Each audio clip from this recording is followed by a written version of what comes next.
An essential part of the Part M organisation is maintenance planning. Essential part.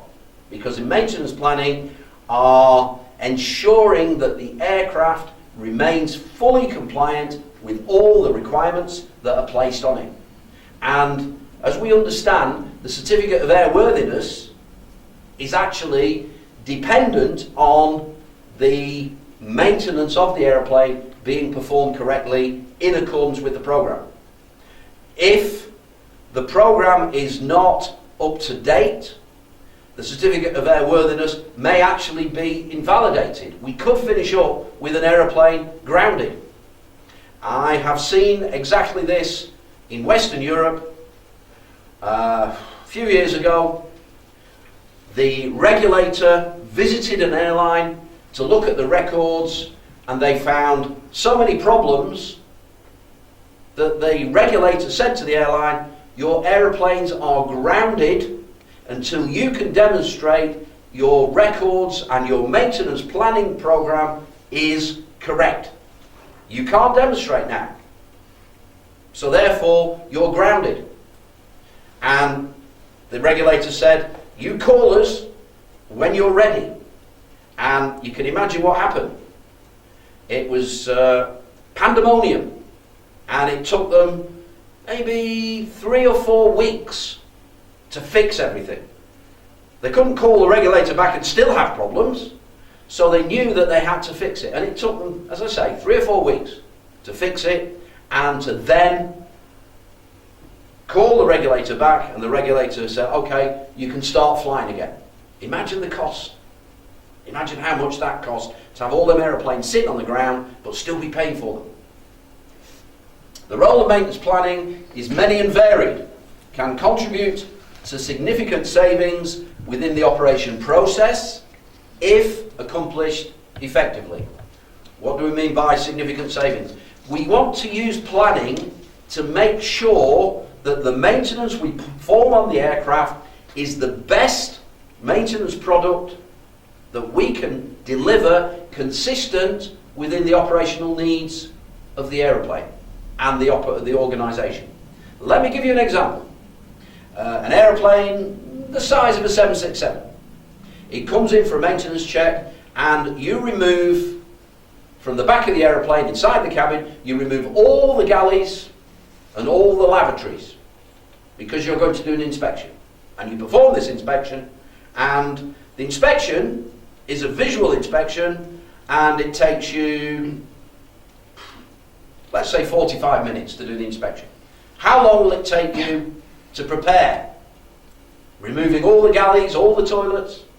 How long will it take you to return the aeroplane to normal? So you can see actually hundreds of hours by the time and of course when you take something apart, sometimes it doesn't come apart properly. Sometimes when you take a galley apart, you've got to split it, and it creates more work. Things have to be restored and fixed and so on and so on.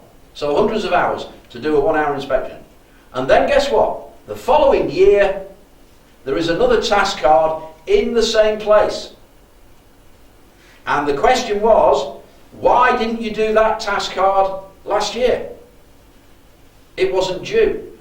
No, it wasn't due. But could you have done it? Well, yes, we could. But it wasn't due then. Okay, but could you have done it? Yes. So why did you not package that task with that task? So we've only got to remove the galleys and toilets once. You've generated an additional 150 or 200 hours of labour to remove something that didn't have to be removed. This is planning. So planning is not just about following the maintenance programme and doing things when it's due. Sometimes it might be beneficial to do a task 1,000 hours early because we've got access. This is planning. When you start to understand the actual workload on the aircraft and start arranging it so it's the most economical, advantageous situation. The aeroplane is up on jacks. When it's up on jacks, we can do many things that we can't do when the aeroplane's sitting on the ground. Not just undercarriage retractions. We've now got the aeroplane stable. Many tasks require the aeroplane to be absolutely stable. These tasks can now be performed, and so on and so on and so on. So planning requires us to understand the entire maintenance program. What's going on, what we need to achieve, and to understand how we're going to structure our maintenance program. How we're going to manage the checks so that we don't waste money. And this is the role of planning. Whilst maintenance planning function belongs to the operator, almost the entire process may in fact be outsourced as a subcontracted activity, with the ultimate responsibility for effective delivery remaining with the operator. Now, think about this. You can completely outsource your maintenance planning processes to another company. Is that other company going to give the same consideration that you would? Think about it. If the other company is charging you, are they bothered if they remove the galley in the toilet twice in 2 years? No, they're just following the rules. So we do what needs to be done, and we just invoice you. So suddenly we hand over control, and we don't have oversight, we don't have the necessary control. This is not lack of compliance with regulations, it's lack of due diligence within the organisation. Again, maintenance planning and in fact production planning are pivotal elements within the organisation.